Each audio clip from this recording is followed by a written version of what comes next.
যুবক, ও উম্মত মুহাম্মদী দাবি করো, একটু নিজের পরিচয়টা তুমি শোনো। আমি আপনি আগে আমারে চিনি, আগে আমি আপনি আমারে চিনি, নিজে একটু চিনি, নিজের দামটা একটু বুঝি। আমি কত দামি একটু নিজে জানলে তো আল্লাহকে মানবো। নিজের দামটাই তো বুঝি না, জানি না। পয়গম্বর দানিয়েল আলাইহিস সালাম আল বিদায়া ওয়ান নিহায়া কিতাবের ভিতরে লিখেন, পয়গম্বর দানিয়েল বহুত বড় পয়গম্বর, ইনি একদিন আল্লাহর কাছে আবদার করে, মালিক মূসা নবীর মতো আবদার আমি করব না, ওই নবীর উম্মত আমাকে বানাও, এই আবদার আমি করব না, কারণ আবদার তুমি নাকচ করে দিয়েছো। তবে একটা আবদার তোমার কাছে করব, যেটা তুমি কবুল না করে পারবা না। আল্লাহু আকবার, জোরে কও। আল্লাহ, তুমি যে আবদারটা কবুল না করে তুমি পারবা না, আল্লাহ পাক রব্বুল আলামিন কয়, কোন আবদার কও?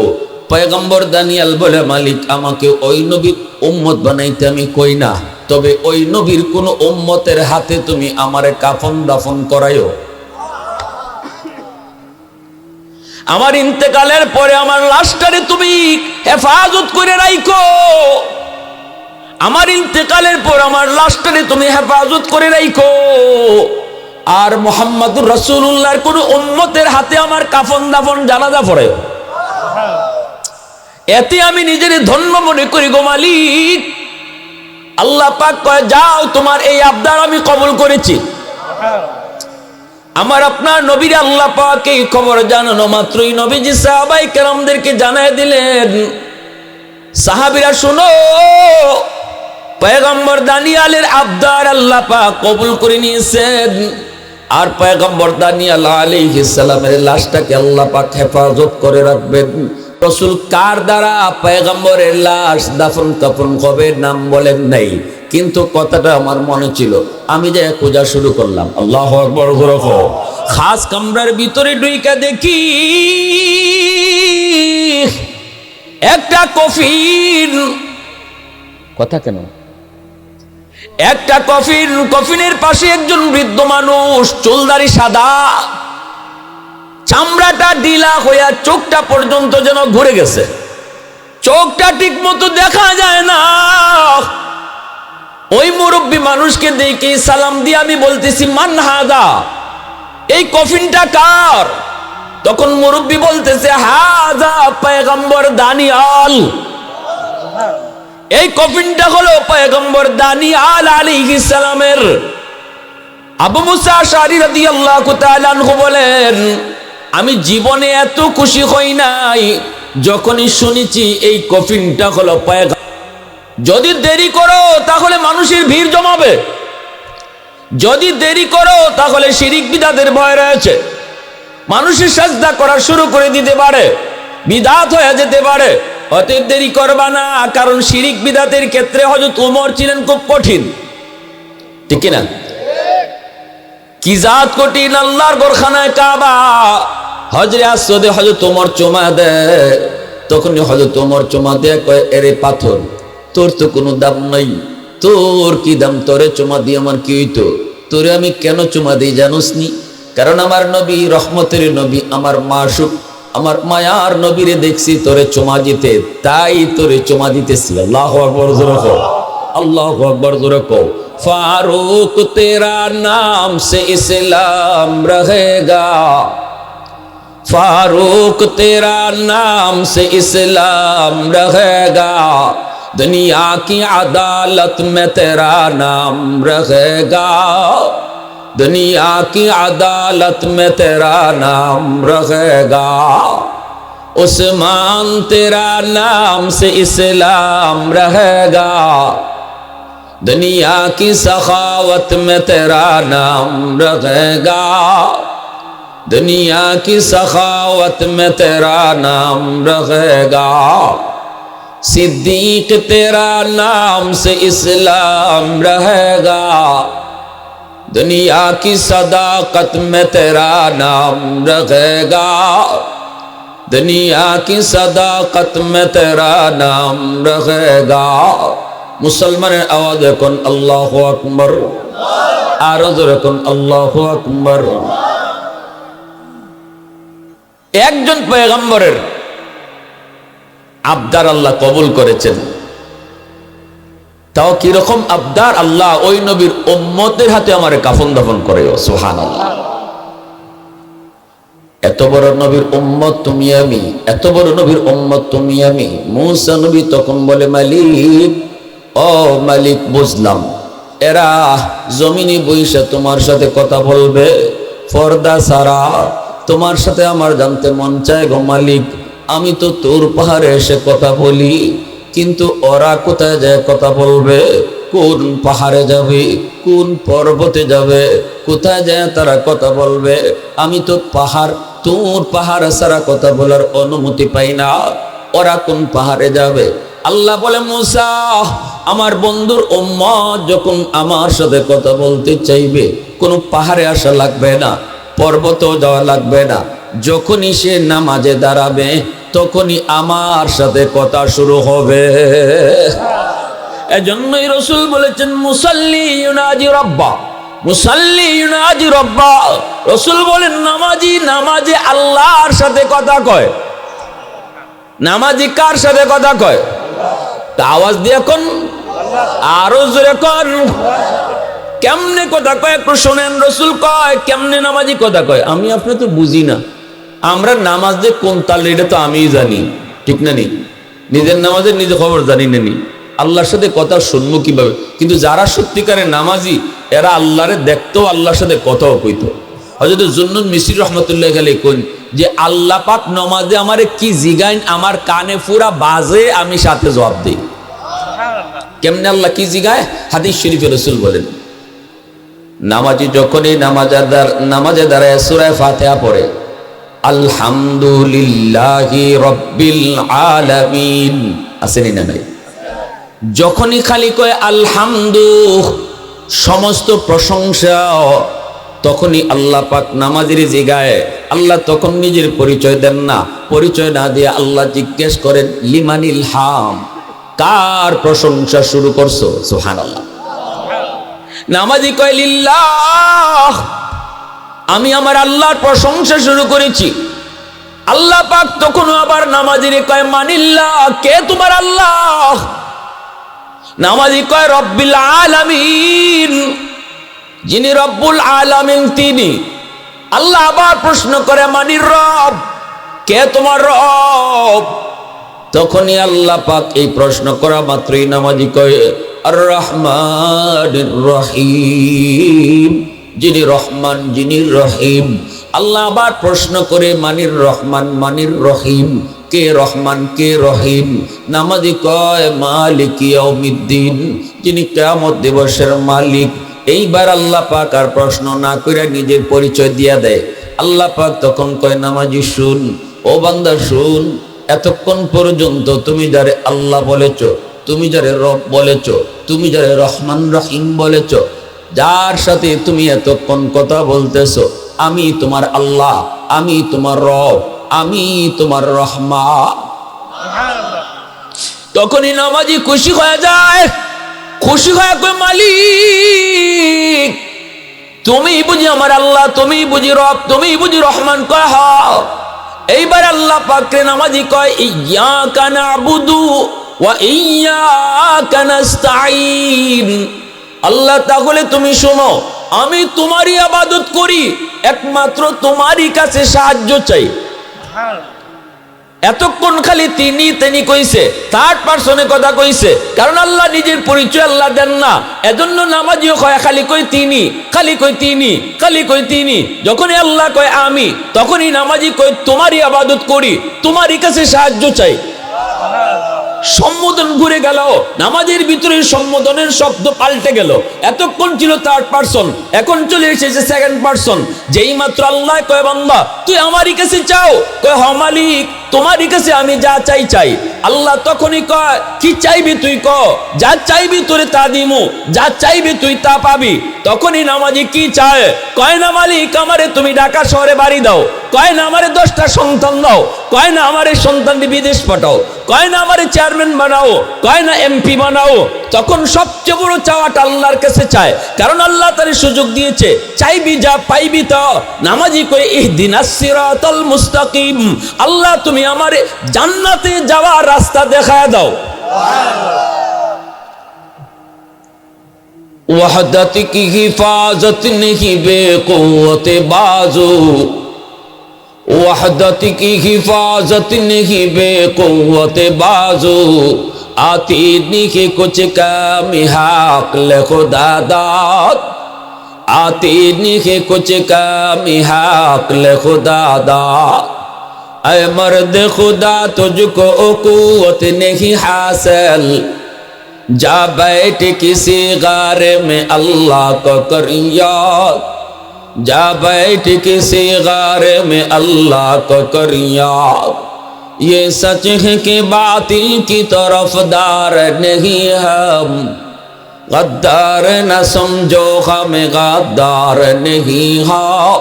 फूलों की तो रहनुम मिजाज अपना है नौजर, हम तेरी नहीं नेज़ा व तलवार नहीं हम, हम तेरी नहीं नेज़ा व तलवार नहीं हाँ। আবারকো আল্লাহু আকবার। এই নামাজ আল্লাহ পাক কেমনে দিলেন? এই যে গত রাত আমাদের গেল, এই গত রাত শবে মেরাজে এই নামাজ আল্লাহ পাক তার হাবিবকে নিজের হাতে দিয়ে দিছেন। মেহমান বানায় আল্লাহ তার দরবারে নিয়ে কথা হলো, হাদিয়া দিলেন নামাজ। নামাজ নিয়ে নবীজি দুনিয়াতে আসলেন। কেমনে কি ঘটনা ঘটলো, কেন আল্লাহ নামাজ দিলেন, কিভাবে কেমনে কি হলো? আল্লাহ পাক রব্বুল আলামিন কয়, বন্ধু আসো না একটু মেহমানদারি করো। কোথায় থেকে কোথায়, জমিন থেকে আরশে আজিমে, আল্লাহু আকবার গরকো। নবীজি ঘুমে আছেন খানা কাবা উম্মে হানির গড়ে, জিব্রাইলকে আল্লাহ পাঠিয়ে দিলেন। বুরাকের পিঠে সাওয়ার হয়ে রাসূল প্রথমে গেলেন মসজিদে আকসায়, ফিলিস্তিনের বাইতুল মুকাদ্দাস। সেখানে নবীকে নামালেন। ১৬ লক্ষ নবীকে আল্লাহ আগে জমা করলেন। সকল নবীকে আল্লাহ জানিয়ে দিয়েছেন, ও আদম পয়গম্বর, ও নূহ পয়গম্বর, ইব্রাহিম পয়গম্বর, মুসা, ঈসা, শোনো আজকে তোমরা আমার হাবিবের পিছনে 2 রাকাত নামাজ পড়বা। সুবহানাল্লাহ। আমার হাবিব হবে তোমাদের ইমাম। পাঠাইছি দুনিয়াতে সবার পরে, কিন্তু ইমাম বানাইছি তোমাদের সবার উপরে। जो नबियों का नबी हो, जो रसूलों का रसूल हो। आदम नबीर साथे परिचय पर्व शेष हलो, नूह नबीर साथे परिचय पर्व शेष हलो। आहलान साहला कया नबीके स्वागतम জানালো। লাইন ধরে সকল নবী দাঁড়ায় থাকলো। প্রধান অতিথি হিসেবে আমার আপনার নবীর আল্লাহ হাজির করলো। বুরাকের পিঠ থেকে নবী নামলেন, সবাই নবীকে আহলান সাহলা জানালো। মসজিদে আকসা গেলেন। এইবার আল্লাহ পাক কয়, জিব্রাইল বুরাকটারে তুমি পাথরে বাঁধো, আর পাথরের উপরে ওইটা আজান দাও। জিব্রাইল আমিন আজান দেওয়া শুরু করলেন। আল্লাহু আকবার, আল্লাহু আকবার, আশহাদু আল্লা ইলাহা ইল্লাল্লাহ, আশহাদু আন্না বলি জিব্রাইল থেমে গেলেন। আল্লাহ জিজ্ঞেস করে, জিব্রাইল তুমি থামছো কেন? জিব্রাইল আমিন বলে, মালিক এখন তো নবীর নাম নিব। কোন নবীর নাম? আদম নবীও তো এই জায়গায়, ইব্রাহিম খলিল তো এই জায়গায়, নূহ পয়গম্বর ইনিও তো এই জায়গায়। কোন নবীর নাম নেব? আল্লাহ কই, জিব্রাইল কি প্রশ্ন তুমি করেছো? আমার হাবিবের পিছনে সবাইকে নামাজ পড়ানোর জন্য আমি এনেছি, আর তুমি কিনা আজানে কোন নবীর নাম নেবা আমাকে প্রশ্ন করেছো। দেরি করবা না, তাড়াতাড়ি আমার বন্ধু মুহাম্মাদুর রাসূলুল্লাহর নাম উচ্চারণ করো। আজানের ভিতরে আমার আপনার নবীর নাম। সব জায়গায় আল্লাহ পাক আল্লাহর নামের সাথে নবীর নামরে জোড়ায় রাখছে। কালেমার ভিতরে আল্লাহর নবী, আল্লাহর সাথে নবীর নাম আসেনি না নাই? নামাজে আল্লাহর সাথে নবীর নাম, আজানে আল্লাহর সাথে নবীর নাম, সর্ব জায়গায় আল্লাহ তার সাথে নবীর নাম রাখছে। জান্নাতের সাইনবোর্ডটা যেটা, ওই জান্নাতের গেটের সাইনবোর্ডও লা ইলাহা ইল্লাল্লাহ মুহাম্মাদুর রাসূলুল্লাহ, আল্লাহর সাথে রসুলের নাম আছে। খুশি না নি আপনারা? তেদু আওয়াজ আসতে সুবহানাল্লাহ, আর জোরে। আজানের পর্ব শেষ। এইবার আল্লাহ পাক বলে, জিব্রাইল সকল নবীকে বলো মসজিদের ভিতরে যায় কাতার বন্দী হওয়ার জন্য। এখন 2 রাকাত নামাজ হবে মসজিদে আকসায়, বাইতুল মুকাদ্দাসে 2 রাকাত নামাজ হবে। নবীজি বলেন, সামনের কাতারে বড় বড় পয়গম্বর, আমিও সামনের কাতারে, ইব্রাহিম নবীও সামনের কাতারে, আদম নবীও সামনের কাতারে। হঠাৎ করে জিব্রাইল একামত দেওয়ার শুরু করে দিলেন, অথচ আমরা কেউ জানি না ইমাম কে হবে, কেউ জানি না ইমাম কে হবে। জিব্রাইল একামত দেওয়া শেষ করার পরে আমি জিজ্ঞেস করেছি, ভাই জিব্রাইল, ইমাম কেডা, ইমাম কই, ইমামের জায়গা খালি কেন? জিব্রাইল আমিন কয়, নবী গো, এত বড় জামাতের ইমামতি আল্লাহ পাক শুধুমাত্র আপনাকে দান করেছেন। আল্লাহু আকবার। নবীজিকে টান দিয়ে ইমামের জায়গায় দাঁড় করায় দিলেন। এইবার আল্লাহর নবী নামাজ পড়ালেন। মসজিদে আকসার পর্ব শেষ। নবীকে নিয়ে উর্দু আকাশে রওনা। সংক্ষেপে সংক্ষেপে বলবো, লম্বা ইতিহাস বলবো না, কারণ আমার কথা টার্গেট হলো অন্যদিকে। মনোযোগ কার কার? হাতটা আল্লাহকে দেখান। মূল কথাগুলি আমার সামনে, এগুলা শুধু প্রসঙ্গ টানতেছি। রোম সম্রাটের কাছে নবীজি কালেমার দাওয়াত দিয়া চিঠি দিলেন। রোম সম্রাট কালেমার দাওয়াত পেয়ে অবাক হয়ে বলতেছে, মুহাম্মদ আমাকে কালেমার দাওয়াত দিল, কিন্তু এই মুহাম্মদকে চিনি না। এ আমার রুমের ভিতরে কোন মক্কার মানুষ আসেনি, খুঁজে বাইর করো। খুঁজে খুঁজে আর্মিরা পেয়ে গেল মক্কার একজন লিডার আবু সুফিয়ান। তখন রোমে ওই আবু সুফিয়ানকে ধইরা আনা হলো।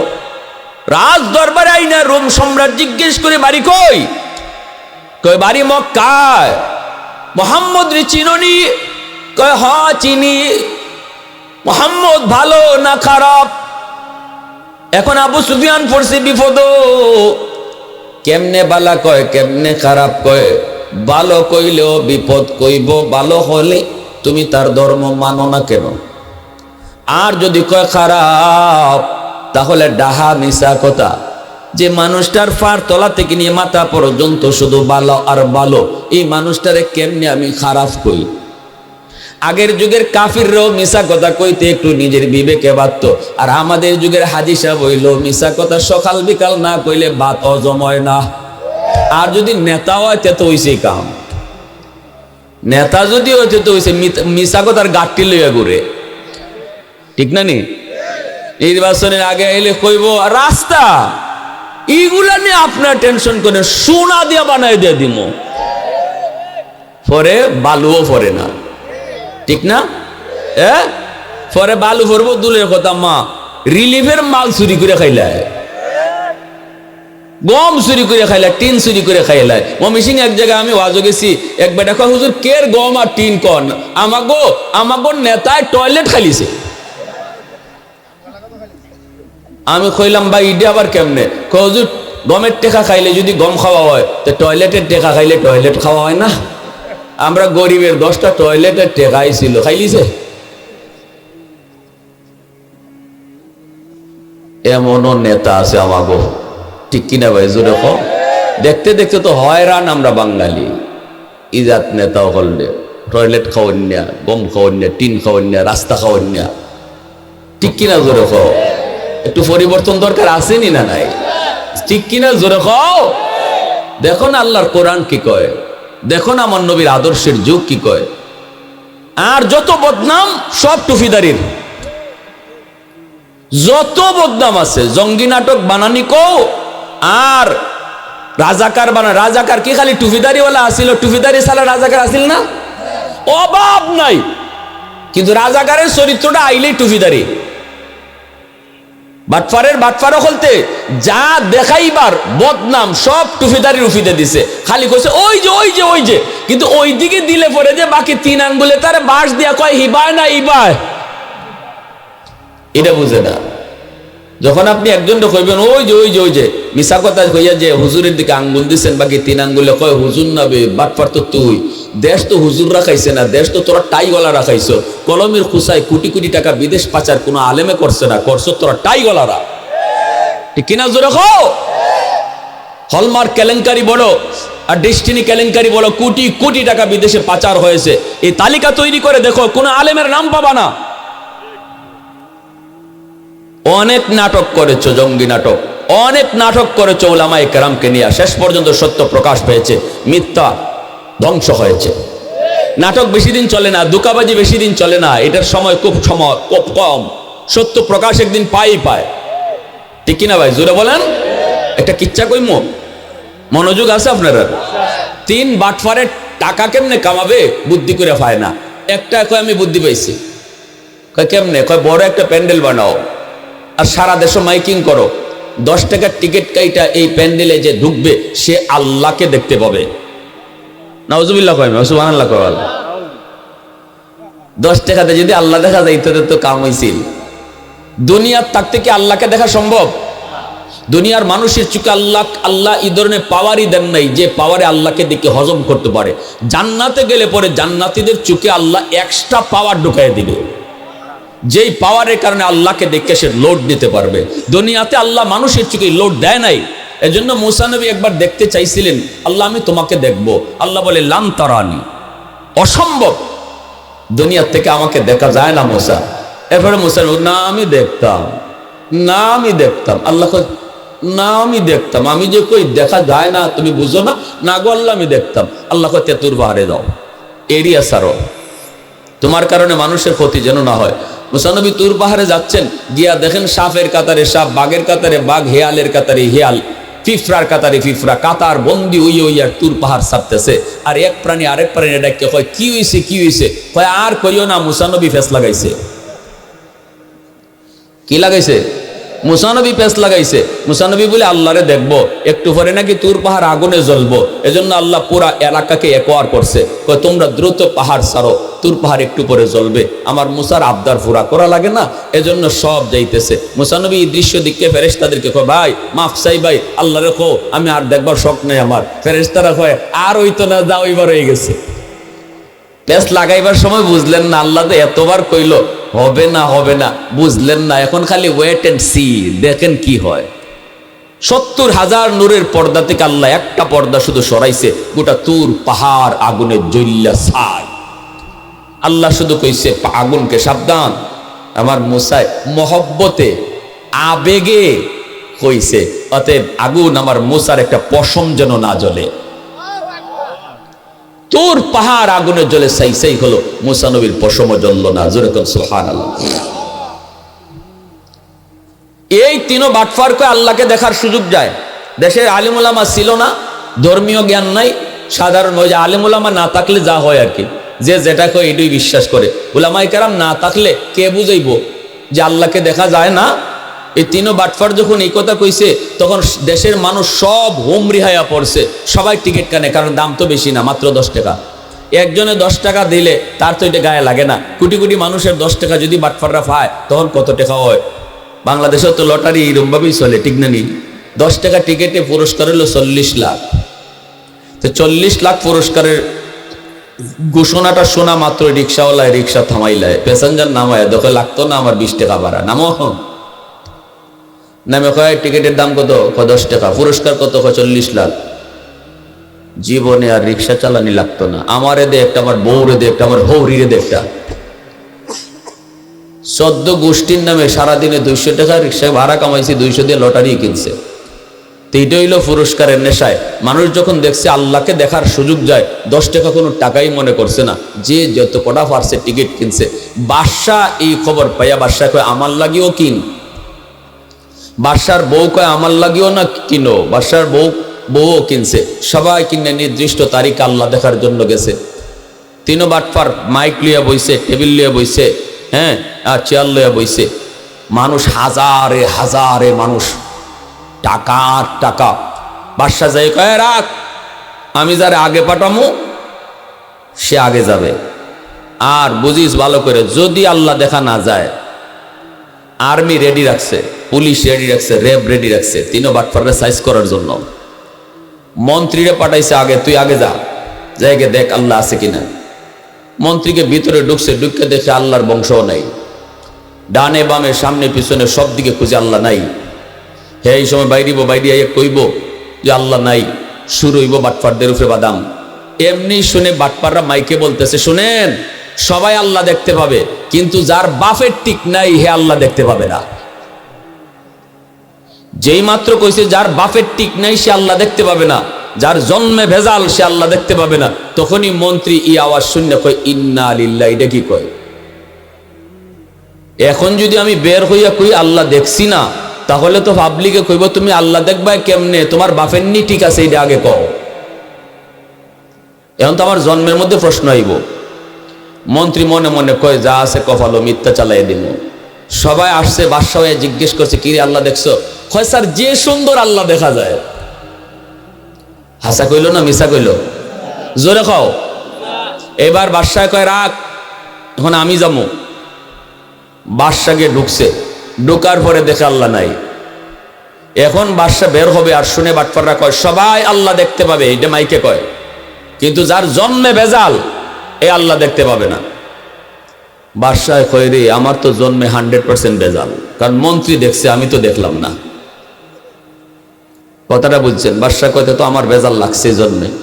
এখন যদি আমি বের হইয়া বলি আল্লাহ দেখছি না, তাহলে জনগণে কইব কারে বাদশা বানাইলাম, এর দিয়ে বাফেরই ঠিক নাই, আমার বাদশাই যাইব যা আছে কপালে। জনগণে যখন জিজ্ঞেস করতে স্যার মন্ত্রী কথা তো বিশ্বাস নেই, এতটা আপনি দেখছেন নি আল্লাহর, একটু কন্যা। বাদশাহ আরে মন্ত্রী কি দেখছে, আমি যে সুন্দর আল্লাহরে দেখছি। হ্যাঁ, মন্ত্রী চেয়ে আরো সুন্দর আল্লাহরে দেখছে। এখন তো জনগণ সবাই অবার শিওর হয়ে গেছে আল্লাহ ভিতরে আছে। এখন সবাই হোমদারকা ঢুকতেছে, কিন্তু বাদশার বউ কগো আমার একটু চান্স লইয়া দাও। বলে হয় এখন তো তুমিই যাবা। ম্যাডাম রে দিছে চান্স, ম্যাডামেও গে দেখছে, যা দেখার তো দেখছে আল্লাহ নাই।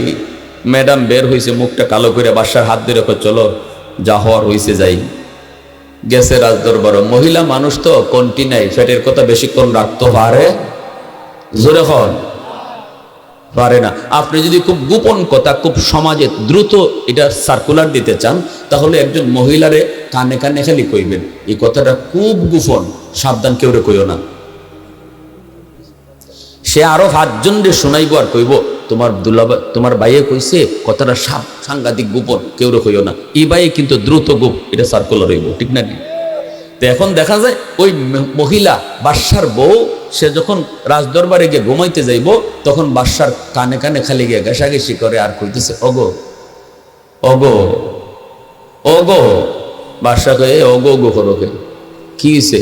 কয়েকটা কথা কইমো, ভয়ে কইমো না নির্ভয়ে কইমো? বাদশা কয় তুমি আমার ম্যাডাম, তুমি আমার অর্ধাঙ্গিনী, তুমি আমার ডার্লিং, তুমি আমার কাছে নির্ভয়ে কইবা, ভয় আবার কে? কি কইবা কও? এমনি কয় না তুমি আবার নে আবার কিছু মনে করো, আমার ডর হইতেছে। কয় না কোনো ডর নাই, কও। আজকে যে আল্লাহ দেখার ফালা গেল, তুমি আল্লাহ দেখছো নি? একটু কও তো তুমি আল্লাহ দেখছো? কানে কানে কয়। বাদশাহ কই বেজালি গান আইলো কে রে? এটাতে হিগানেই দাফন করছিলাম, এটা এই গান লই আইলো কে? মনে মনে কয়। তখন বাদশাহ বড় বড় চোখ উঠে কয় কেন তোমার সন্দেহ হয়? তোমার কি সন্দেহ হয়? আমার বিশ্বাস হয় না? আমি তোমার সাথে মিশা কথা কইছি কোনোদিন? আমি কারো লোকে মিশা কই? আমি আল্লাহ দেখছি। এমনি মহিলা মানুষ তো চোখ দিয়ে ফানি আইছে। কয় গো তোমার কপালটা যে অত ভালো, কিন্তু আমার কপাল যে অত খারাপ। কয় কেন কি হয়েছে? কয় আমি আল্লাহ দেখছি না। আমি জানি আমার জন্মে ভেজাল, জন্মে ভেজাল না হইলে সবাই আল্লাহ দেখে, আমি কেন দেখলাম না? দেখো তুমি আমারে আবার তালাক তোলাক দিও না। যাও এবার তো হয়ে গেছে, বাচ্চা কাচ্চা বড় বড় হয়ে গেছে, এখন কই যাইব? দুইজনে কোনো রকম সংসার কাটাইলাই। বিশ্বাস করো আমার ঘুমে ধরতেছে না, এজন্য কইলিছি ফেটের রাখতাম পারি না। বাদশা মনে মনে কয় কিরে দিদি আমার কথা কয়। বাদশাহ কয় তোমার কথা শেষ নি? কহ আমার কথা শেষ। কয় তেলে হনো আমিও আল্লাহ দেখছি না। এমনি ম্যাডামে কয় তে তো তোমার আমার জাতে জাতে মিলছে, তোমারও বাপের ঠিক নাই আমারও বাপের ঠিক নাই। এখন তো কেউ কেউরে ফালাই দেওয়ার মতো না। এমনি ম্যাডাম, আচ্ছা তুমি আমারে কইলাই না আল্লাহ যে দেখছো না? বাদশাহকে কেমনে কইতাম, কি কই শুনছো নি মাইকো? এই কথা কইলেই নাকি জন্মে ভেজাল। এই ধরনের অপবাদ লই আমি গ্রামে থাকি কি করে? কথা আচ্ছা তোমার মন্ত্রীরে জিগাও তো, যেটারে প্রথম পাঠাইছিলে ও আল্লাহ দেখছেনি? হ্যাঁ, সুন্দর একটা কথা বাই করছে। আর্মি পাঠাইছে, ওরে ধরে নিয়ে আও, যদি দেরি করে তুললে নিয়ে আইব। এর গিয়া কয় মিয়া দ্রুত আসো, সার বড় গরম। তারে দইরে আনতেছে, কই রে ভাই কি হয়েছে? আমি তো কোনো দোষ করছি না। কই জানি না রে ভাই, যে গরম, তুমি দেরি করলে তুললে নিতে কইছে। আর কইছে সারে তোমারে ভিতরে ঢুকাইমু আর খালি দর লাগাইমু। এই দরজা লাগায় আর ভিতরে ঢুকায়। বাদশার কাছে নিচে পড়ে বাদশায় কয় সব বের হও, দরজা জানালা ভালো করে লাগানো কিনা দেখো। এরপরে মন্ত্রীর কাছে আনছে, মন্ত্রী কাঁপতেছে ডরে। স্যার কি হয়েছে স্যার? স্যার কর না স্যার, কি হয়েছে স্যার? আমি তো এমন কোনো অপরাধ করছি না স্যার। রাখ, আগে কথা বলিস না, সত্য করে বল, তুই আল্লাহ দেখছ? ইয়া কই ইয়া গজ এটা এখানে আইলো কে? আবার সব তো শেষ হয়ে গেছিল স্যার। স্যার এই কথা পুরান কথা কেন লাগে স্যার? এটা তো গেছি গেছে সব। আল্লাহ দেখছো কিনা এটা কো, সাবধান, যদি মিথ্যা কথা কস কল্লা, একদম সত্য কথা বলবি। আল্লাহ দেখছো নি কো। এক কাঁপতে কাঁপতে শেষ।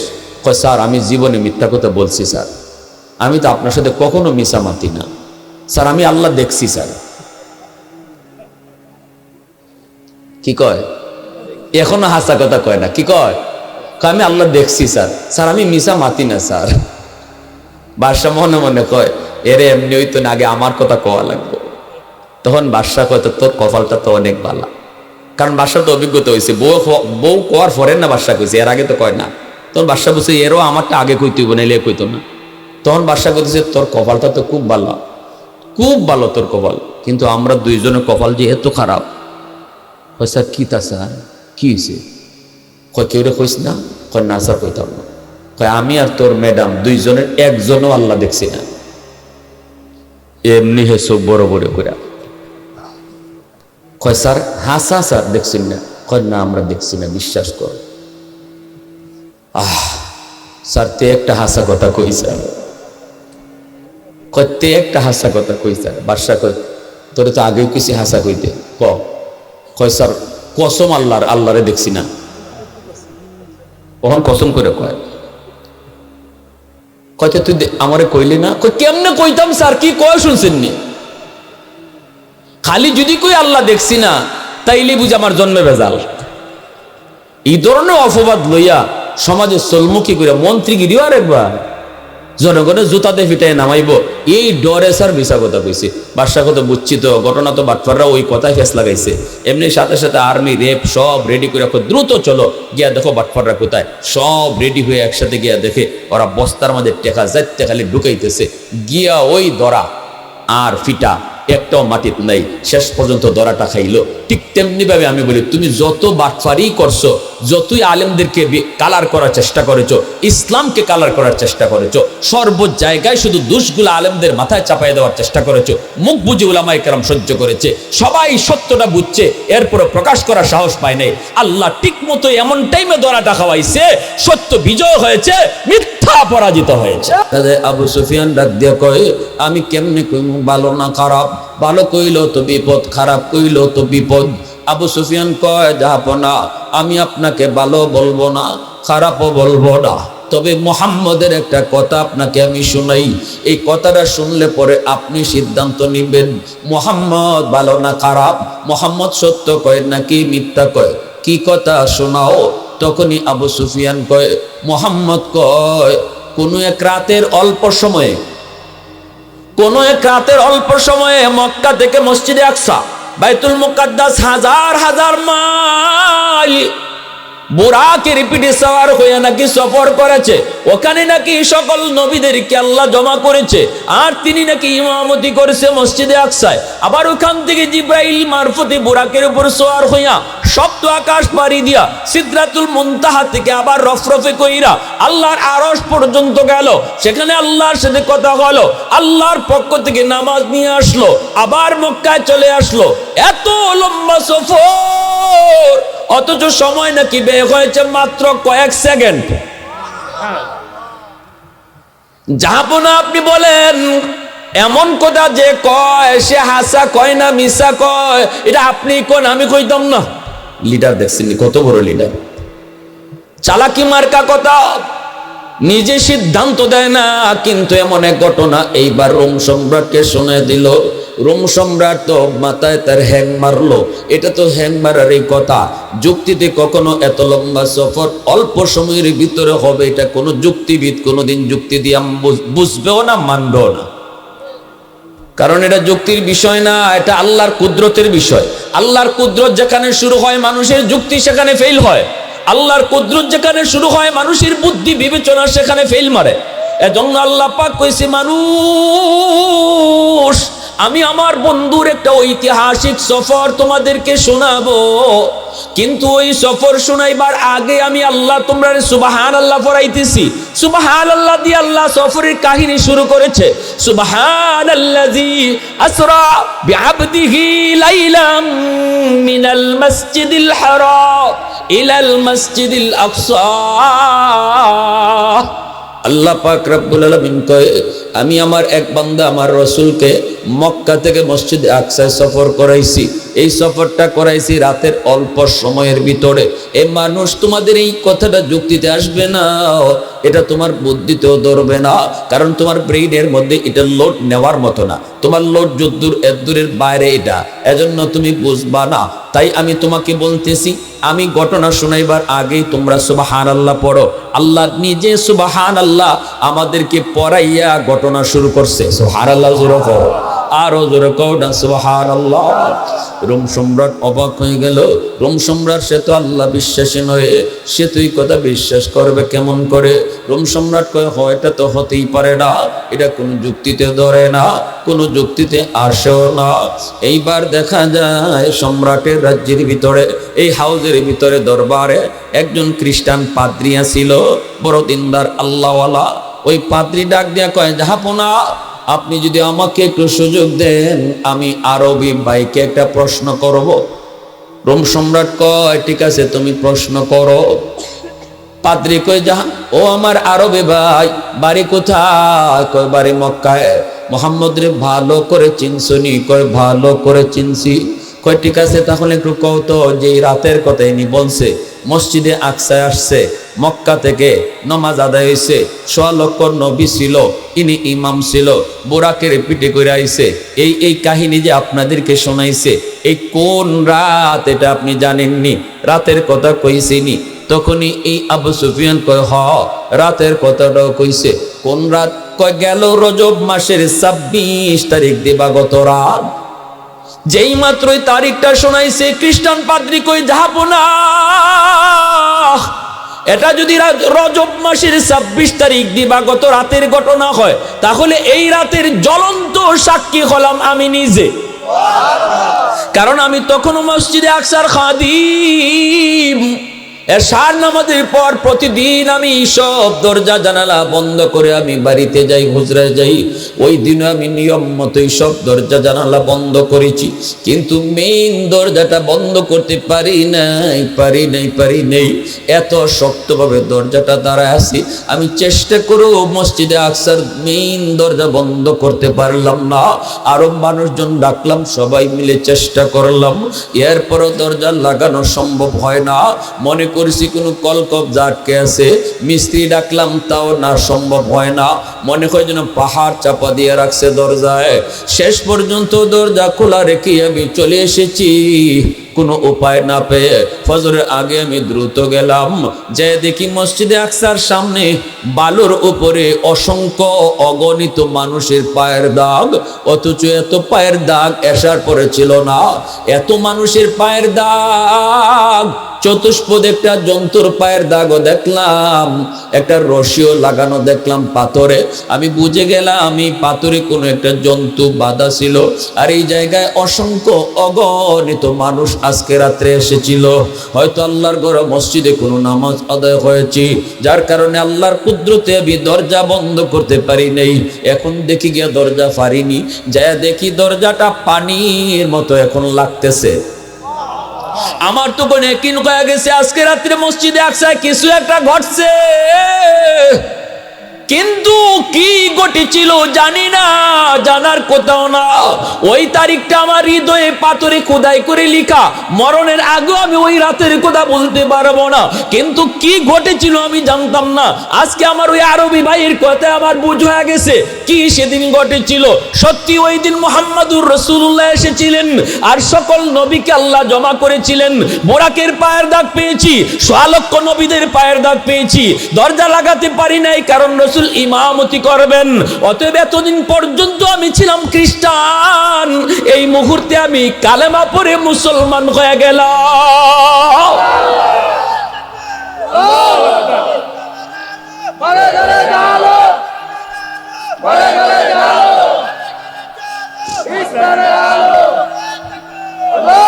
उल्फत में तेरी वाई सीने दंदान को तोरा, बू बकर उमर नक्श कदम तेरा न छोरा, आयो शाक नबी वाके असरार मदीना, सुल्तान का सुल्तान है सुल्तान मदीना, सरकार का सरकार है सरकार मदीना, गुलजार का गुलजार है गुलजार मदीना, अल्लाह ने मक्का ही में ये काबा बनाया, इस काबा का काबा तेरी मरकद को बनाया, ऐसा लम्हा जी चले जा रहा है मदीना, सुल्तान का सुल्तान है सुल्तान मदीना, सरकार का सरकार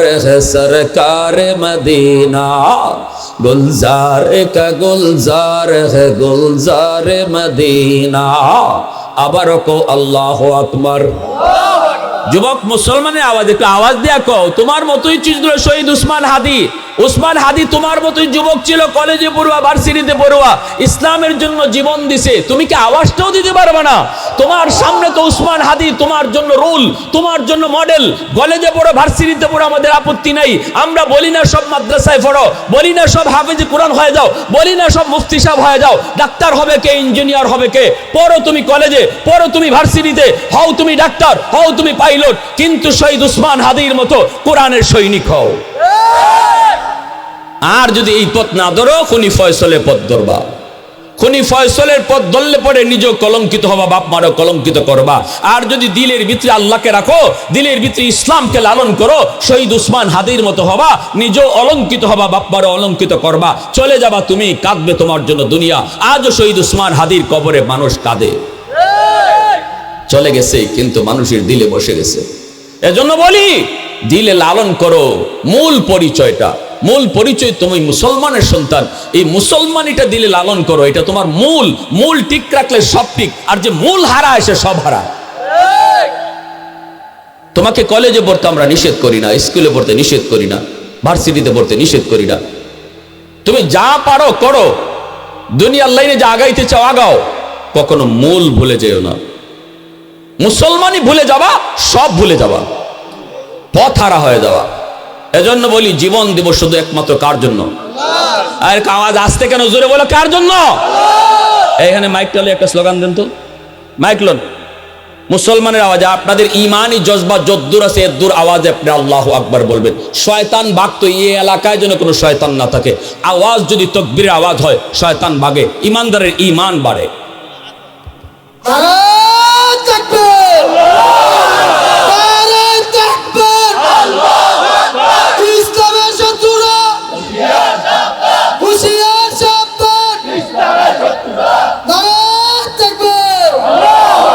মাশাআল্লাহ মাশাআল্লাহ। আমার ভাইয়েরা, যুবকরা একটু মন দিয়ে শোনো। যুবক, তুমি আগামী দিনের বাংলাদেশের কান্ডারি, ঠিক কিনা? জোরে বলো, জোরে বলো।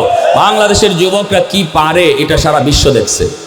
যুব সমাজ সবসময় হকের পক্ষে থাকে, যুব সমাজ সবসময় সত্যের পক্ষে থাকে, যুব সমাজ সবসময় ন্যায় বুঝে, ন্যায়ের পক্ষেও থাকে। এজন্য আমার রসুল যখন মক্কায় কালেমার দাওয়াত দেন তখন আবু জাহেল রসুলের বিরোধিতা করেছে, উতবা রসুলের বিরোধিতা করেছে, এমনি সাহেবা রসুলের বিরোধিতা করেছে, কিন্তু রসুলের পক্ষে তখন দাঁড়িয়েছে মক্কার যুব সমাজ। যেমন যুবক হযরত ওমর, যেমন যুবক হযরত আবু বকর, যেমন যুবক হযরত বেলাল, যেমন যুবক যায়েদ ইবনে হারেসা, ওই যুবকগুলি রসুলের ডানে বামে সামনে পিছনে থেকে রসুলকে সাহায্য করেছে। ইসলাম এতদূর পর্যন্ত আসার পিছনে সবচেয়ে বেশি অবদান মুসলিম যুব সমাজের। এজন্য নিজের একটু চিনো, আগে একটু চিনো তুমি কে, কে তুমি, তোমার দাম কত, তোমার মূল্য কত, তুমি আল্লাহর কাছে কত দাবি। এজন্য আল্লাহ রসুলকে একজন যুবক যত তাড়াতাড়ি আল্লাহর ওলি হতে পারে, আর কেউ এত তাড়াতাড়ি ওলি হতে পারে না। যুবক যৌবনে যদি খালি আল্লাহর কদমে সেজদা দেয়, হাজার বৃদ্ধ মানুষের সেজদা যদি এক পাল্লায় রাখা হয়, যুবকের সেজদা যদি এক পাল্লায় রাখা হয়, যুবকের সেজদার পাল্লা ভারী হয়ে যায়। লা ওয়ারআ কাল কাফি আও কামা ক্বালা নবী আলাইহিস সালাম। বাংলাদেশের বিভিন্ন দেশ থেকে দেশান্তর, বিভিন্ন নদী থেকে বন্দর ঘুরতেছে আপনাদের দোয়ায়, দেখতেছি যুবকদের ঢেউ, যুবকদের ইসলামের পক্ষে, দ্বীনের পক্ষে শ্রুতির মতো ঢেউ আসতেছে। যত জায়গায় যাচ্ছি তত জায়গায় যুবকদের ভালোবাসায় সিক্ত। এটা অত্যন্ত ভালো লক্ষণ, ঠিক কিনা জোরে বলো। আল্লাহ তুমি কবুল করো, সবাই বলেন আমিন। এক শহীদ উসমান হাদি বাংলাদেশের প্রতিটা যুবকের কলিজা নাড়ায় দেয়া গেছে, কলিজা নাড়ায় দেয়া গেছে এক হাদি। এরপরেও যদি তুমি পথে না আসো তুমি কপাল পুরা। হাদি দেখায় গেছে মরেও কিভাবে অমর হওয়া যায়, হাদি দেখায় গেছে কিভাবে কলেজ ভার্সিটিতে পড়েও আল্লাহকে খুশি রাখা যায়, দেখায় গেছে, তোমাকে শিখায় গেছে। শিক্ষা না নিতে পারলে এটা তোমার ব্যর্থতা, এটা তোমার কপাল ফোড়া। আল্লাহ আমাদেরকে সহি বুঝ দান করো, সবাই বলে আমিন। ভাইয়েরা বন্ধুরা, আল্লাহর নবী, রহমতের নবী আল্লাহর কাছে চলে গেলেন। আল্লাহ পাকের সাথে কথা হলো, বন্ধু বন্ধুর সাথে কথা কয়। এরপরে আল্লাহ রসুল বলে, মালিক আমি তো তোমার সাথে কথা বললাম, মেরাজ হলো, কিন্তু আমার উম্মত কেমনে কথা বলবো, উম্মতের সাথে কেমনে তোমার মেরাজ হইব? আল্লাহ একটু কও, আমার উম্মত তোমার সাথে কেমনে মেরাজ করব? তখনই আল্লাহ পাক বলতেছে, বন্ধু আমি জানি তুমি আমার কাছে আইসো, উম্মতের কথা তুমি ভুলবে না, কারণ তুমি উম্মতের কান্ডারি নবী, উম্মতের মায়াবী নবী। এই উম্মতের কথা তুমি আমার কাছে আসো বলবে না। অথচ বন্ধু বন্ধুর বাড়িতে যখন যায় তখন আর কারো কথা মনে রাখে না। এ বন্ধু জানি তুমি উম্মতের কথা বলবে, এজন্য তোমার উম্মতের জন্য মেরাজের ব্যবস্থা করছি। আল্লাহ রসুল মালিক একটু জানতে মন চায়। আল্লাহ পাক কয়, জানায় দিও তোমার উম্মতরে 50 ওয়াক্ত নামাজ আমি আল্লাহ তাদের জন্য দৈনিক ধার্য করেছি। এই নামাজের ভিতরে তোমার উম্মতের লগে আমার মেরাজ হইব, নামাজের ভিতরে আমি তার সাথে কথা বলবো, নামাজের ভিতরে তার সাথে আমার কথা হইব। রাসূল তো বড় খুশি। এজন্যই নবীজি বলেন, আসসালাতু মিরাজুল মুমিনিন, নামাজি নামাজে দ্বারা আল্লাহর সাথে মেরাজ করে, আল্লাহর সাথে মেরাজ করে। রসুল তো বড় খুশি। 50 ওয়াক্ত নামাজ রসুল চলে আসতেছেন, কিন্তু আল্লাহ পাকের তো মন মানে না। আল্লাহর তো মন চায়, বন্ধুরে আরো কিছু দেখবো, আরো কিছু সময় আল্লাহ কথা বলবো। কারণ আমার নবী শুধু আল্লাহর আশিক না, আল্লাহ পাকের আশিক সবাই, সকল নবী আল্লাহর আশিক। আল্লাহ হলেন মাসুক, কিন্তু আল্লাহ নিজে আমার নবীর আশিক। নবী হলেন আল্লাহর মাসুক। আল্লাহু আকবার, জোরে করো, আর একটু জোরে করো না, আল্লাহু আকবার। এজন্য আল্লাহ অ্যাডভান্স মেসেজ পাঠায় দিয়েছে, মুসা তোমার পাশ দিয়ে আমার বন্ধু যাবে, যেতে তো মন চায় না, যেতে দিতে মন চায় না। এ মুসা আমার দোস্তর লগে আমি আরো কিছু কথা কইমু, আরো কিছু দেখমু, বুঝায় শুনায় ফিরত পাঠায় দিও। মুসা নবী কই, নবী গো এত খুশি কেন? আল্লাহ কি দিল? আমার উম্মতের জন্য নামাজ দিছে, নামাজ মেরাজ। এই কথা কইতি মুসা নবী কয় রাকাত, কয় ওয়াক্ত দিল? 50 ওয়াক্ত। মুসা নবী কয়, ইন্না লিল্লাহি হুজুর, দিন 50 ওয়াক্ত নামাজ আপনার উম্মত করব কেমনে? আপনি তো খুশির চুটে হুশ হারাই লইছেন, ঠিক না?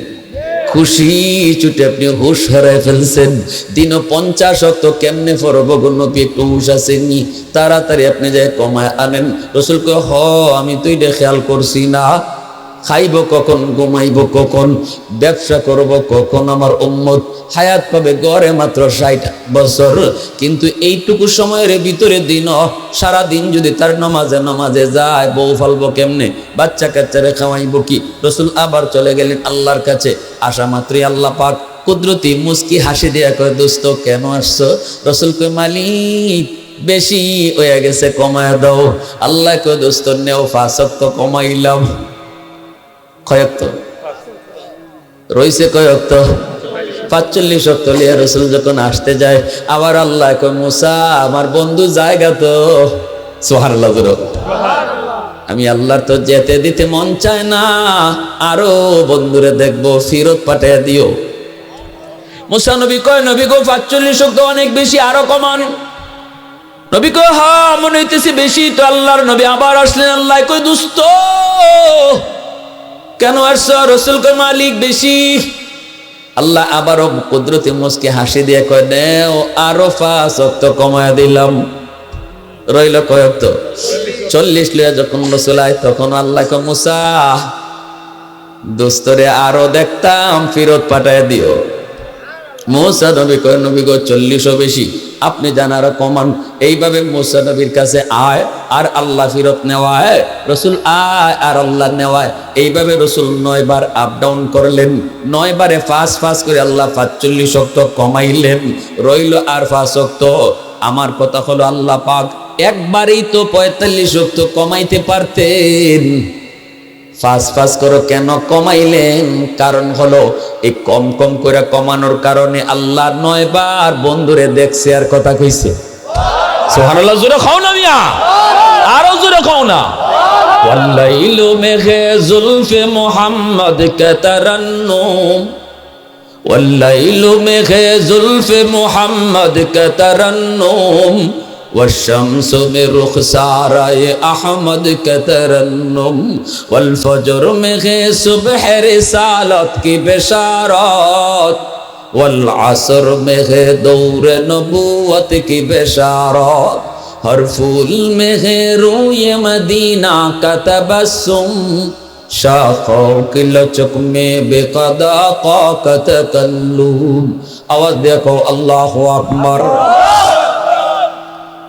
এবার যখন 5 ওয়াক্ত লিয়ে নবী ফিরত আইতেছেন তখন আল্লাহ কয় মুসা যদি পারো আবারও ফিরত পাঠাইও।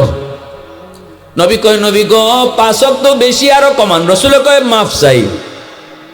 রাসূল কি কর আর যাইবো না। মুসা নবী কয় কেন? কয় যতবার গেছি অতবারই আল্লাহ 5 করে কমাইছে, এখন রইছি 5। এখনো যদি আল্লাহকে যায় আল্লাহ আরো কমাও, তখন আল্লাহ যদি আগের তালে 5 কমাইলায় থাকে না। অতএব না যা হইছে 5 লই আমি খুশি। মুসা নবী কয় নবী গো আমি আপনারে পাঠাইতেছি না, খবর পাইছি। আল্লাহু আকবার। জোরে কও। খালি আপনারে ফিরত আল্লাহ দিত না জান, তবে একটু বুদ্ধি শিখায় দেই। এখন গেলে পরে আল্লাহ যদি জিগায় নবী কেন আইছো, আপনি কইেন আল্লাহ আমি 9 বার আইছি, আমি কইছি কেন আইছি। এখন আমি কইতাম না, তুমি কও কেন আইছি। সুবহানাল্লাহ। জোরে কও। তুমি কও কেন আইছি। নবী গো আপনি এখন কমান বাড়ান কিছু কইেন না, আল্লাহর উপরে ছেড়ে দিয়েন। সুবহানাল্লাহ। জোরে কও। আল্লাহ কই দোস্ত আবার কেন আইছো?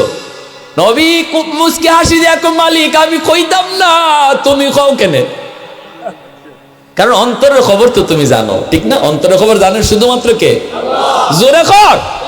নাকি দয়াল বাবা, হ্যাঁ কিবলা বাবা, খাজা বাবা, জটাশা, বদনাশা, কোন বাবাই মনের খবর জানে না। মনের খবর জানেন শুধুমাত্র কে? আল্লাহ। এই ধরনের বিশ্বাস যদি অন্তরে কারো তাকে আমার দয়াল বাবা আল্লাহ যা পারেন দয়াল বাবা তা পারে, তাইলে আর নামাজ পড়ে লাভ নাই, কপালে কর ফালাই লাভ নাই। কোন ইবাদত আল্লাহ কবুল করবে না। সাবধান। রাসূল আল্লাহ তুমি তো জানো আমার অন্তরের খবর, কও তুমি কেন আইছে। তখন আল্লাহ কুদরতি মুস্কি হাসি দিয়ে কয় দোস্ত আমি জানি তোমার উম্মতের জন্য 5 ওয়াক্ত বেশি কষ্ট হইতো না, তবে যখন আইসুই আমি খালি হাতে কেমনে ফেরত দেই। উম্মতকে যায় কই ওরা পড়বে 5 ওয়াক্ত সওয়াব দিমো 50 ওয়াক্ত। আর তোমার উম্মতরে আমি আল্লাহ নিজে ডাক্কা ডাক্কা নামাজ পড়ায় নিমু। মসজিদের মিনার থেকে মুয়াজ্জিন ডাকবে না, আমি আল্লাহ তারে ডাকমু। আল্লাহু আকবার, জোরে কও। আমি আল্লাহ তারে ডাকমু। আল্লাহু আকবার, আল্লাহু আকবার। আমি আল্লাহ বড়, আমি আল্লাহ বড়। ও বান্দা, তোর বন্ধু ছোট, আমি আল্লাহ বড়। তোর দোকান ছোট, আমি আল্লাহ বড়। তোর ঘুম ছোট, আমি আল্লাহ বড়। তোর ব্যবসা ছোট, আমি আল্লাহ বড়। তোর চেয়ারম্যানি ছোট, আমি আল্লাহ বড়। তোর মেম্বারি ছোট, আমি আল্লাহ বড়। আয় আয়, আমি আল্লাহর কদমে সেজদা দিয়া যা। ও দোস্ত, তোমার উম্মতরে আমি এভাবে ডাক্কা ডাক্কা নামাজ পড়ায় নিমু। অতএব দোস্ত, তুমি টেনশন করো না, তোমার উম্মতের জন্য 5 ওয়াক্ত বেশি কষ্ট হইতো না। এইভাবে আল্লাহ পাক রব্বুল আলামিন আমার আপনার নবীর সন্তান দিয়ে 5 ওয়াক্ত নামাজ পাঠায় দিলেন। আর আল্লাহ পাক রব্বুল আলামিন এই দুনিয়ার জমিনে যেই মানুষটা আল্লাহ পাকের আজান, আল্লাহ পাকের ডাক শোনার পরও যেই মানুষটা মসজিদে আসবে না, যে মসজিদের নামাজে আসবে না, অথচ আল্লাহ তারে ডাকতেছে, আল্লাহ ডাক শোনার পরও যে মসজিদে আসলো না, হাসরের ময়দানে সে আল্লাহর কদম দেখার পরেও আল্লাহরে সেজদা দিতে পারত না। ওয়া ইযা কিলা লাহুম ইরকাউ লা ইয়ারকাউন, আল্লাহ পাকের পক্ষ থেকে ঘোষণা হবে, আল্লাহর কুদরতি ফাও বের করে আল্লাহ কইবো আমারে সেজদা করো। নামাজি মানুষগুলি আল্লাহর কদমে সেজদায় পড়ে যাবে। কারণ আল্লাহ পাক নামাজে জিজ্ঞেস করব, নামাজি হলে আল্লাহ জিজ্ঞেস করব, ও হাসরবাসী মানুষেরা একটু কও, আজকে তোমরা ইনসাফের সাথে একটা জবাব দিও, দুনিয়াতে যারা আমার কদমে সেজদা দিছে আর যারা আমার কদমে সেজদা দেয় নাই, অন্য জায়গায় সেজদা দিছে, এরা আজকে কার সাথে থাকতো? হাসরবাসী মানুষ কইব, মালিক যে যারে সেজদা দিছে তার লগেই সে আজকে থাকবো। আল্লাহ কিছু ঠিক জবাব দিয়েছো। অতএব শয়তানের পূজা যারা করছো শয়তানের সাথে জাহান্নামে যাও, আগুনের পূজা যারা করছো আগুনের সাথে জাহান্নামে যাও, মূর্তির পূজা যারা করছো মূর্তির লগে জাহান্নামে যাও, বটগাছের পূজা যারা করছো, গঙ্গা নদীর পূজা যারা করছো, নেতার পূজা যারা করেছো নেতার সাথে জাহান্নামে যাও। একদল মানুষ তখন দাঁড়ায় থাকবে, আল্লাহ তাদেরকে জিজ্ঞেস করবে, তোমরা কেন দাঁড়ায় আছো? এই মানুষগুলি কি, মালিক আমরাও তো দুনিয়াকে একজন না দেখে সেজদা দিছি, তার কুদরতি ফায়ে সেজদা দিছি, আজকে যদি আমরা আমাদের মাবুদরে না পাই জামু কার সাথে? আল্লাহু আকবার। এই বেটা শুন না, কি মজাটা লাগবে তখন। নামাজিরে কি জবাবটা দিছে আল্লাহরে, কি জবাবটা দিছে। আল্লাহ সবাই তো সব মাবুদের লগে গেছে, বটগাছ বটগাছের পূজারীর বটগাছের লগে, আগুনের পূজারীর আগুনের লগে, নেতা পূজারীর নেতার লগে, সবাই সবার মাবুদের লগে গেছে। কিন্তু আমরা যার গোলামি করছি দুনিয়া, তারে না দেখিয়া তার কদমে সেজদা দিয়া, আজকে তারে না পাইলে জামু কার লগে? দিছে আল্লাহরে ফেসো বলায়া। তখন আল্লাহ পাক কইন, তোমরা কি তারে দেখলে চিনবা? সুবহানাল্লাহ জোরে কও। নামাজিরা তখন কইব, আল্লাহ আমরা আমাদের মাবুদরে দেখলে চিনমু। আল্লাহ তখন কইব, মাবুদরে কোনোদিন দেখছো নি? কয় না, না দেখলে আজকে দেখলে চিনবা কেমনে? কি সুন্দর করে আল্লাহ কথা কইতেছে আমরার লগে। তখন নামাজিরা কইব, আমরা যদিও আমাদের মাবুদরে দেখি নাই, কিন্তু মাবুদের পরিচয় জানি, পরিচিতি আমরা জানি। আল্লাহ তখন কইব, কি পরিচয় জানো একটু শোনাও তো। সুবহানাল্লাহ জোরে পড়ো। তখনই নামাজিরা কইব, কোরআনুল কারীমের ভিতরে আল্লাহ তার পরিচিতির একটা সূরা দিছে, এই সূরার মধ্যে আল্লাহ তার পরিচয় তুলে ধরছে, এই পরিচিতিটা আমরা জানি। আল্লাহ কয়, কও তার পরিচিতি। তখনই নামাজিরা কইব, কুল হুয়াল্লাহু আহাদ আল্লাহুস সামাদ লাম ইয়ালিদ ওয়া লাম ইউলাদ ওয়া লাম ইয়াকুল লাহু কুফুয়ান আহাদ। আল্লাহ এক, আল্লাহ পাক সমাদ। সমাদ শব্দের অর্থ হলো যিনি কারো কাছে চায় না, কিন্তু তার কাছে সবাই চায়। সুবহানাল্লাহ জোরে পড়ো। এটা আল্লাহর একটা বোধবাচক নাম। এই নামটা কোরআনে শুধু একবার আইছে, 30 পারার মধ্যে কোরআন শরীফে এক জায়গা শুধু আল্লাহ এই নামটা আইছে। আর এই নামটা আসছে কোন জায়গায়? সূরাতুল ইখলাস, কুল হুয়াল্লাহু সূরা। সমাদ নামের অর্থ আজও পর্যন্ত কোনো অভিধানে একক অর্থ বের করতে পারে নাই। ব্যাখ্যা করে বোঝানি লাগে, সমাদ বলা হয় এমন এক জাতকে যার কাছে সবাই চায়, কিন্তু তিনি কারো কাছে চায় না। তিনি কে? জোরে কও, তিনি কে? লাম ইয়ালিদ ওয়া লাম ইউলাদ, তিনি সন্তান জন্ম দেয় না, তিনি কারো সন্তান হয় না। ওয়া লাম ইয়াকুল লাহু কুফুয়ান আহাদ, তার মতো কেউ নাই, তিনি বেনজির, তিনি বেমিসাল। যেই মাত্র আল্লাহর পরিচিতিটা আমরা শুনাইমু তখনই আল্লাহ খুশি হয়ে যাবে। এইবার আল্লাহ পাক খুশি হয়ে বলবে, বান্দা এতক্ষণ পর্যন্ত তোমরা যার পরিচয় শোনাইছো আমি তোমাদের আল্লাহ, কথা যার সাথে কইতেছো আমি তোমাদের মাবুদ, তখনই নামাজিরা কয় আল্লাহ তাহলে তুমি আমাদের মাবুদ বলে হ, আমি পরিচয় না দিয়ে কথা কইতেছিলাম, কও তোমরা কি চাও? নামাজিরা তখন কইবা আল্লাহ দুনিয়াতে তোমারে না দেখে সেজদা দিছি, আজকে হাসরের মাঠে তোমারে দেখে সেজদা দিতাম। কি আবদারটা করছে আল্লাহর কাছে, আল্লাহ দুনিয়াতে মসজিদে গিয়ে তোমারে না দেখে সেজদা দিছি, এই সেজদার মাঝেই যে মজা পাইছি আজকে হাসরের মাঠে তোমার কদম দেখে সেজদা দিতাম। আল্লাহর কদম দেখে সেজদা দেওয়ার ভিতরে কি মজা পাইব, আল্লাহু আকবার। হাদিস শরীফ রাসূল বলেন যখনই আল্লাহ তার কুদরতি কদমটা সরায় দিব, একটা পর্দা খালি সরাইব, আল্লাহর পাওটা দেখব, দেখার পরে নামাজিরা যে সেজদায় পড়ব বেহুশ হয়ে যাবে, হুশ থাকতো না। আমাদের সিলেটের একজন বহুত বড় আল্লাহর ওলি আছিলেন, শাহজালাল দরগা গেছেন নি আপনারা অনেকে? তো দরগা মসজিদের ইমাম সব যিনি ছিলেন হযরত মাওলানা আকবর আলী সাহেব রাহিমাহুল্লাহ, বহুত বড় হুজুর, বহুত বড় আল্লাহওয়ালা। ইনি যখন নামাজ পড়াইতেন তো ইনি এমন এক ওলি ছিলেন, হাত তুললে যেটা চাইতেন আল্লাহ এটা দিয়ে নিতেন। হুজুরের পকেটে কোনো সময় পকেট খালি থাকতো না, যে আইসে যার সাথে মুসাফা হইছে পকেটে হাত দিয়ে ওই হাদিয়া, পকেটে হাত দিয়ে হাদিয়া। খাদেম কইতেছে, কয় আমি অবাক কই যে এই টাকা আয় করতে গিয়া দেয় কে দেয়, আর উনি যে ভাই দেয় কেউ না কেউ তো দেয়। আমি একদিন পরীক্ষা করার লাগে হুজুরের পকেটে আসিল যে কয় টাকা সব আমি নিজে হাত ঢুকায় সাফ করে রাখছি, দেখি এখন তেন কেমনে দেয়। তা আমার চোখের সামনে পকেটটা মাঝে হাত ঢুকাইয়ে মুসাফা করে মোট বইরে টাকা দিয়ে দিছে। সুবহানাল্লাহ জুড়ে বলেন। খাদেম কয় কসম খুদার আমি নিজে পরিষ্কার করে রাখছি, পকেটে এক টাকাও নাই, পকেটে এক টাকাও নাই, এই দুই সাইড পকেটে, কিন্তু দুইও পকেটে হাত ঢুকায় উনি মোট বইরা বইরা মানুষের দান করতো। সুবহানাল্লাহ, এত বড় বুজুর্গ। ইনি রুকু থেকে সোজা হইয়া না দাঁড়াইয়া সেজদার দান, এটা কারো নজরে না পড়লেও একজন আল্লাহর ওলির নজরে পড়ছে। ইনিও আল্লাহর আরেক বড় ওলি, কুতুবুল আলম শাইখুল ইসলাম হুসাইন আহমদ মাদানী রহমতুল্লাহ আলাইহি, বহুত বড় একজন খলিফা। আমার ওস্তাদ সিলেটে হযরত মাওলানা শেখ আমিনউদ্দিন রাহিমাহুল্লাহ, শেখে কাতিয়া হিসেবে মানুষে জানতো। হুজুরের পিছনে নামাজে দেখুন যে দরগার ইমাম সাহেব রুকু থেকে সোজা হইয়া না দাঁড়াইয়া সেজদায় চলে যান, অথচ রুকু থেকে সোজা হইয়া দাঁড়ানো ওয়াজিব, দুই সেজদার মাঝখানে সোজা হইয়া বসা ওয়াজিব। কেউ যদি ওয়াজিব ইচ্ছা করে নামাজে তরক করে নামাজ হবে না, আর ভুলে যদি তরক হয় সহসেজদা দিতে হবে। ভালো করে মনে রাখবেন, আপনি নামাজ পড়তেছেন, অনেকেই আমরা মসজিদে দুই সেজদা দেওয়ার সময় কোমর সোজা করে বসি না, মাথাটা তুললেই আবার সেজদা যায়, এতে করে নামাজ হয়? জোরে বলে নামাজ হয়? যদি আপনি দেখেন মসজিদে কেউ এমন করছে, ভুল ধরেন না, আপনি ভুল ধরতে যাবেন না। আপনি ভুল ধরতে গেলে মসজিদে কিলাকিলি হওয়ার সম্ভাবনা আছে, কারণ আমরা জাতে বাঙালি, আমরা ভুল মানতে রাজি না, আমরা ভুল মানতে রাজি না। কিলাকিলি হইতে পারে, ঘুষাঘুষি হইতে পারে। আপনি খালি কইবেন ভাই আপনার তো এইভাবে নামাজ পড়ছেন, নামাজ হয় না। কইব নামাজি কাউরার ঘরে নামাজি কাউরা, তোর বাগানি নামাজ পড়ছি, তুই কয়দিন ধরে নামাজ শিখছ, নামাজি হইছ কয়দিন যাব, তোর বাপের নাম কি, তোর দাদার নাম কি, 14 গোষ্ঠী লই ওষুধ বাপের।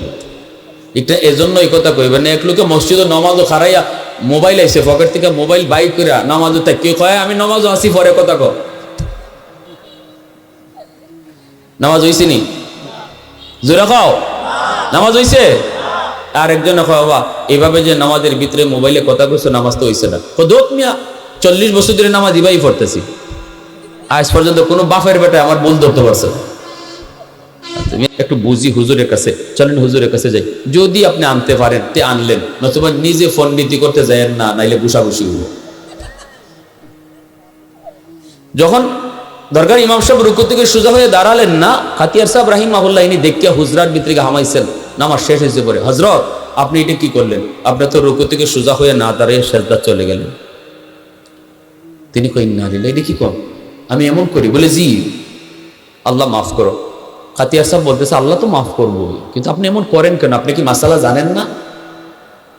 তখন ইনি বলতেছে, হযরত আমি যে কোন জায়গায় খাড়ায় রয়েছি আমার হুঁশ থাকে না। মানে কেনে?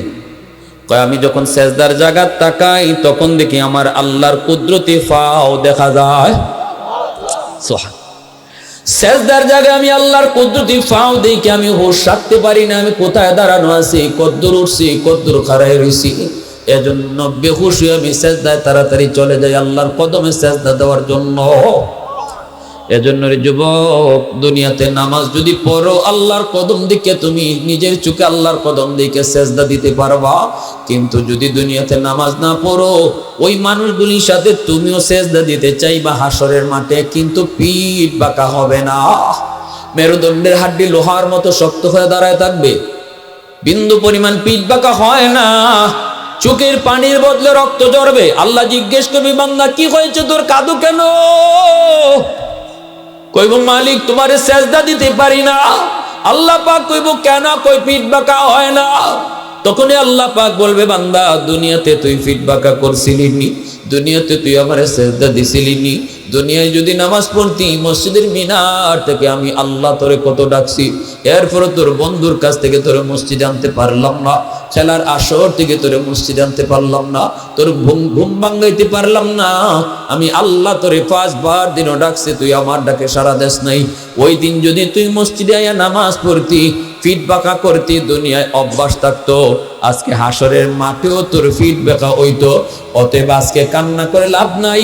খুযুহু ফাগুল্লুহু সুম্মাল জাহিমা সাল্লু সুম্মা ফি সিলসিলাতিন যারউহা ৭০ যিরাআন ফাসলুকু।